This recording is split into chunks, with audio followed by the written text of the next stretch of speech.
Panorama group, जो सोचता है वो करता है। आपके अपने सपनों का आशियाना। नमस्कार, भारत लाइव देख रहे हैं आप। दूसरे राउंड की वोटिंग में कुशवाहा जी, गोस्वामी जी, यादव जी, मुस्लिम जी, शर्मा जी या फिर मंडल जी, किसका गोटी सेट? तो आज खेल समझिए में हम बाबा से जानेंगे कि बिहार में दूसरे चरण के चुनाव के बाद बिहार में 5 सीटों पे किसका पलड़ा भारी और किसका पलड़ा हल्का। चलिए तो पहले बाबा से हम बातें करते हैं। बाबा, क्या लगता है कि 5 सीटों पे चुनाव हो चुका है, इस बीच अगर बात की जाए यादव जी, मुस्लिम जी, कुशवाहा जी, सभी मतलब अपने तरफ से बहुत अच्छा प्रयास करते हुए नजर आए हैं। चुनाव प्रचार भी काफ़ी जोर शोर से किए हैं। क्या लगता है बाबा? देखिए, मेरे लगने और नहीं लगने से कोई अंतर नहीं पड़ता है जी। लगना मोदी जी को है जी।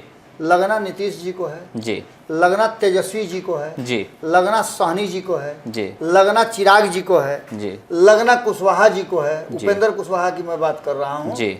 लगना जीतन राम मांझी जी को है जी। इन लोगों को लगना है जी। उसके बाद अभी और भी बड़े बहुत लंबे चौड़े नाम हैं। जी। लगना इसमें एक आदमी को और है, और वो आदमी आप जानते हैं कौन है? ओवैसी जी को लगना है। जी। इसके अलावे अगर बात करें हम तो मायावती जी को लगना है। जी। इसके अलावे भी बहुत से लंबा चौड़ा नाम है। जी। इस लंबे चौड़े नाम में अगर हम बात करें तो कई लोग शामिल हैं, अलग अलग पार्टियों के लोग इस बार चुनाव में लड़ रहे हैं। जी। और चुनाव में जो हमारे पास आंकड़ा आया था, हमने आंकड़ा सवेरे से ही बताना शुरू किया था जी।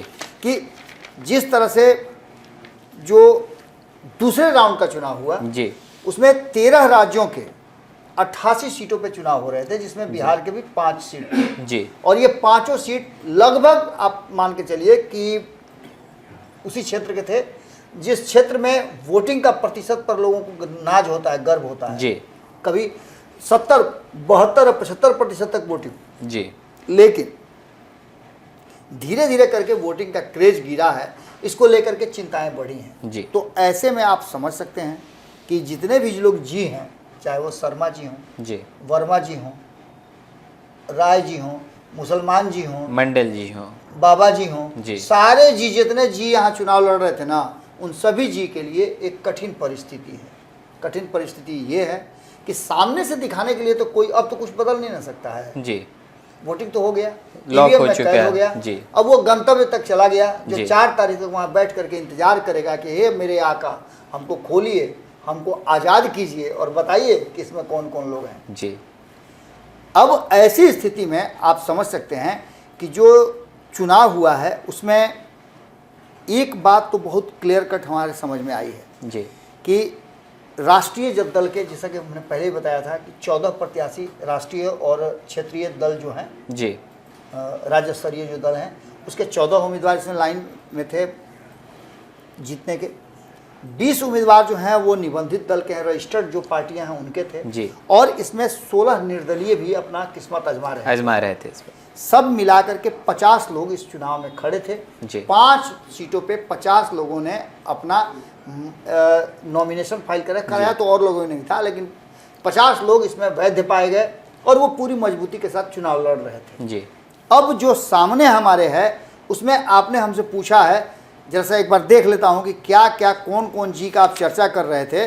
तो इसमें सबसे ज़रूरी है कि हम सबसे पहले चर्चा करेंगे कि दूसरे राउंड की वोटिंग में कुशवाहा जी का क्या हाल है। जी। तो कुशवाहा जी का मतलब संतोष कुशवाहा।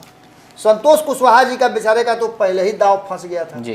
पूर्णिया में वो इस मूड में थे कि चलिए भाई पप्पू यादव आएंगे, सीधी लड़ाई होगी, जीत या हार भी होगा ना होगा सो होगा, लेकिन मामला ही त्रिकोणीय हो गया। जी। अब अगर आप बीमा भारती की बात करें तो बीमा भारती किसका वोट काटेंगी, ये सबसे बड़ा सवाल है। सब उसी तरफ जा रहे हैं। यहाँ नरेंद्र मोदी का जो लहर है वो लहर काम करेगा कि नहीं करेगा। जी। संतोष कुशवाहा किस तरह से लोगों के तक पहुँचे हैं, भीतर खाने में किस तरह की बातें हुई है, जी। ये सारा चीज़ कहीं ना कहीं इस बात की तरफ इशारा कर रहा है कि इनका गोटी सेट हुआ कि नहीं सेट हुआ। अगर गोटी सेट भी होगा ना तो पप्पू यादव ने उसको भंडोल कर दिया है। जी। बात अगर आगे करें हम गोस्वामी जी की, तो गोस्वामी जी कटिहार में बड़ा मजबूती के साथ चुनाव लड़ रहे थे। जी। गोस्वामी जी को इस बात का कॉन्फिडेंस था कि अगर पुराने उम्मीदवार, पुराने दावेदार, उनके पुराने प्रतिद्वंदी जी तारिक अनवर यहाँ आते हैं तो उनके लिए लड़ाई आसान होगी। जी। उन्होंने हमारे संपादक नोहन मिश्रा जी के साथ एक इंटरव्यू के दौरान ये इंटरव्यू के बात दौरान कहा भी बोले। था कि अगर हमारे सामने तारिक अनवर आते हैं तो मेरे लिए आसान होगा, क्योंकि यहाँ के मुसलमान जो हैं वो तारिक अनवर को पसंद नहीं करते हैं। तो यहाँ गोटी वो सेट कर पाए हैं कि नहीं कर पाए हैं, वो तो ईवीएम में कैद हो गया जी। है। अब तो हमारे बोलने से कुछ होगा नहीं जी कि वो जीत जाएंगे हार जाएंगे, जो होना है वो तो कैद हो गया है। अब आगे अगर बात करते हैं हम, तो गोस्वामी जी के बाद यादव जी भी हैं। जी दो यादव की भिड़ंत एक साथ है। बाकी के यादव की भी मैं बात कर रहा हूँ, लेकिन बांका में दो यादव भिड़ंत कर रहे हैं। जी अब दोनों यादव के भिड़ंत में क्या स्थिति सामने आती है, गिरधारी यादव कितना ज़्यादा जो 5 साल काम किए हैं उसके आधार पर लोगों को प्रभावित कर पाते हैं, जी। या फिर जयप्रकाश नारायण यादव लालू जी का माला पहन करके और तेजस्वी का नेतृत्व मान करके सहनी जी के प्रभाव से वो कितना अपने आप को प्रमोट कर पाते हैं, चूँकि बड़े नेता कहे जाते हैं। जयप्रकाश नारायण यादव जो हैं वो छोटे नेता नहीं हैं, ये बहुत बड़े नेता हैं और लालू प्रसाद के करीबियों में से एक रहे हैं, केंद्र में मंत्री भी रहे हैं, 2014 में चुनाव भी जीते थे। ये सारी चीज़ें उनके पक्ष में जाती हैं। जी अब इन सारी बातों को लेकर के यहाँ भी एक लड़ाई कड़ी है। यहाँ सेटिंग गेटिंग में क्या हुआ, क्या सेटिंग करने में सफल हुए जयप्रकाश जी, या फिर गिरधारी यादव ने सेटिंगें फेल कर दिया। जी इसके अलावे अगर बात करें मुस्लिम जी की, तो आपने देखा किशनगंज में 3 मुस्लिम जी खड़े थे। जी हालांकि और भी मुस्लिम जी लोगों की बात करेंगे हम, लेकिन एक की कर चुके हैं। मुख्य तौर पर तो 3 मुस्लिम वहां से खड़े थे। यहाँ से 3 मुस्लिम जी खड़े थे और वोट भी खूब हुआ है, 64% वोट हुआ है। जी वोट पिछली बार भी खूब हुआ था जम करके। अब मुस्लिम जी को हराते हैं। कौन मुस्लिम जी कितना सेटिंग कर पाए, और वैसे ही आए हुए थे, कहीं भीतरे कुछ सेट तो नहीं कर दिए। ये भी बात हो सकता है। सामने जो नजर आ रहे हैं मोहम्मद जावेद, 5 साल में उनका क्या स्थिति रहा। इसके अलावे एक और मुजाहिद आलम है जो जदयू से चुनाव लड़ रहे हैं, इनका कितना घुसपैठ हो चुका। ये सारी बातें इस बात की तरफ इशारा करती हैं कि यहाँ किसका सेटिंग गेटिंग हुआ और किसने सेटिंग कर लिया। हम इसको अंत में बताएंगे कि इसमें किसके जीतने के चांसेस ज़्यादा हैं, और जो जनता ने वोटिंग के बाद, वोटिंग के दौरान जो बातें कही वो कितना ज़्यादा असर करता है। एक और शर्मा जी की बात हम कर लेते हैं। शर्मा जी बेचारे चाहते तो थे कि उनकी बेटी चुनाव लड़ जाए, लेकिन शर्मा जी की बेटी ने कहा कि शर्मा जी आप ही आगे बढ़िए, मैं आपके पीछे पीछे खड़ी हूँ। चुनाव प्रचार से लेकर के वोट देने तक अजीत शर्मा के साथ उनकी बेटी खड़ी रही और उनके जीत के लिए लोगों से आग्रह करती रही, झोली फैलाया। बड़ी स्टार हैं, बड़ी कलाकार हैं, उनकी बात कितना मानते हैं लोग, क्योंकि 2 चुनाव में तो मान चुके हैं। 2 विधानसभा के चुनाव में उनकी पुत्री ने अपने पिता को जीत के लिए रास्ता तैयार किया, तो क्या वो इस बार भी सेटिंग गेटिंग करके उनको पहुंचा देंगी। और मंडल जी उन पर कितना भारी पड़ गए। एक समय था, आपको याद होगा, मंडल और कमंडल की खूब चर्चा होती थी। मंडल जी लोगों का उस समय के बाद से बहुत ज़्यादा प्रभाव बढ़ा और इनकी वोटिंग कैपेसिटी भी ज़्यादा है, इनकी जनसंख्या भी ज़्यादा है। भागलपुर की बात करें तो भागलपुर में शर्मा जी वर्सेस मंडल जी चुनाव हो रहा है, और यहाँ कितना एक दूसरे को प्रभावित करते हैं, कितना सेटिंग गेटिंग करते हैं, ये देखने वाली बात होगी। अब जो वर्तमान परिस्थिति बनी है उसमें एक बात बहुत महत्वपूर्ण है कि हमने शुरू से ही कहा है कि कौन जीत रहा है, कौन हार रहा है।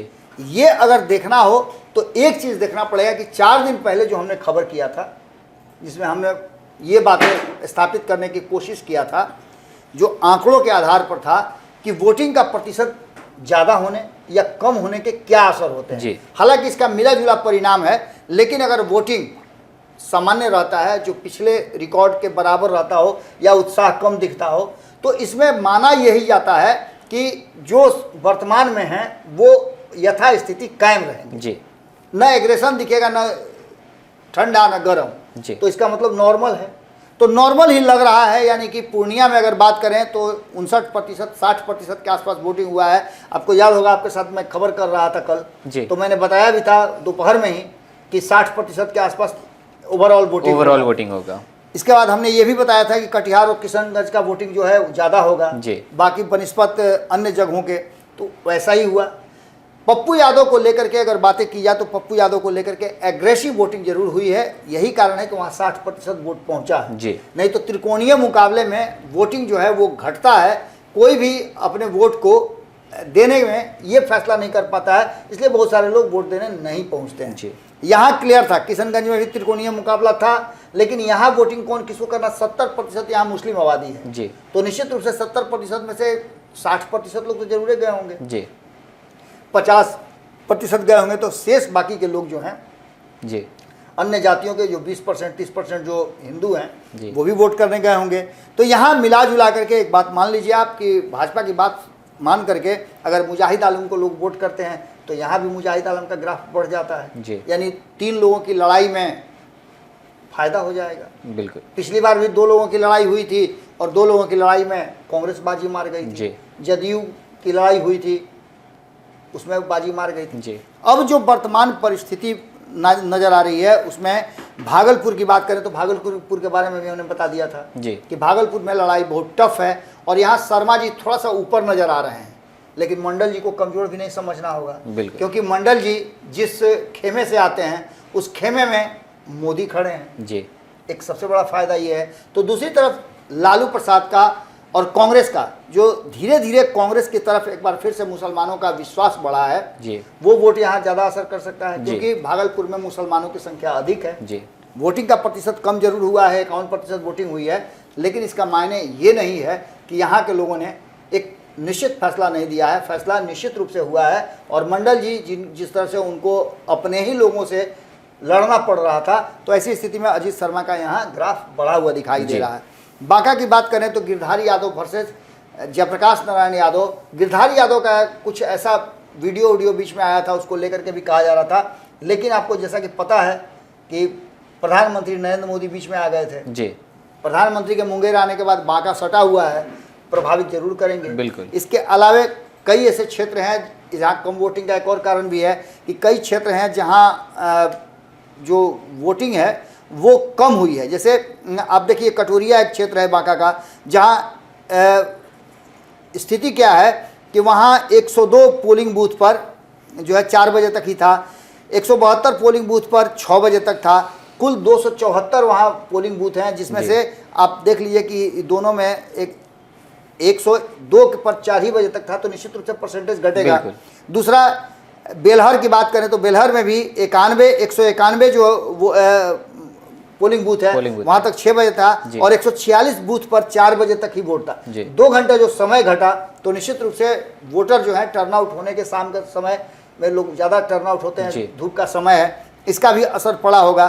तो यहाँ भी वोटिंग का ठीक ठाक नज़र आ रहा है कि यहाँ भी लड़ाई कड़ी है। इसके अलावा कटिहार की बात हमने बता ही दिया है कि कटिहार में जो वोटिंग हुआ 64%, वो साफ दिखा रहा है कि इस बार भी लोगों ने वोट किया है। हो सकता है कि पिछली बार से थोड़ा सा 19-20 हुआ है, लेकिन अगर कुछ हुआ है तो इसमें एक बात मान के चलिए कि दुलालचंद गोस्वामी का ग्राफ थोड़ा ऊपर जरूर है, क्योंकि यहाँ किशनगंज जैसी स्थिति नहीं है, किशनगंज से थोड़ी अलग स्थिति है, क्योंकि यहाँ 50-50 का चांस है और 50% हिंदू और 50% मुसलमान हैं। कहा यह जाता है कि दुलालचंद गोस्वामी के साथ मुसलमानों की संख्या भी अधिक है, वो भी उन्हें खूब पसंद करते हैं क्योंकि उन्होंने अपने क्षेत्र में विकास किया है, काम किया है। तो ऐसी स्थिति में ये बातें कही जा सकती है कि कमोबेश जो वर्तमान परिस्थिति नज़र आ रही है 5 सीटों की, उसमें 3-2 का आंकड़ा नज़र आ रहा है और 3-2 के आंकड़े में नीतीश कुमार को खुश रहना चाहिए, क्योंकि हम पहले ही बताते आ रहे हैं कि 16 सीटें नीतीश कुमार को दे करके कहीं ना कहीं भारतीय जनता पार्टी 40 का जो आंकड़ा उनका उसका लक्ष्य था, वो लक्ष्य पूरा करने में कहीं फेल कर रही है।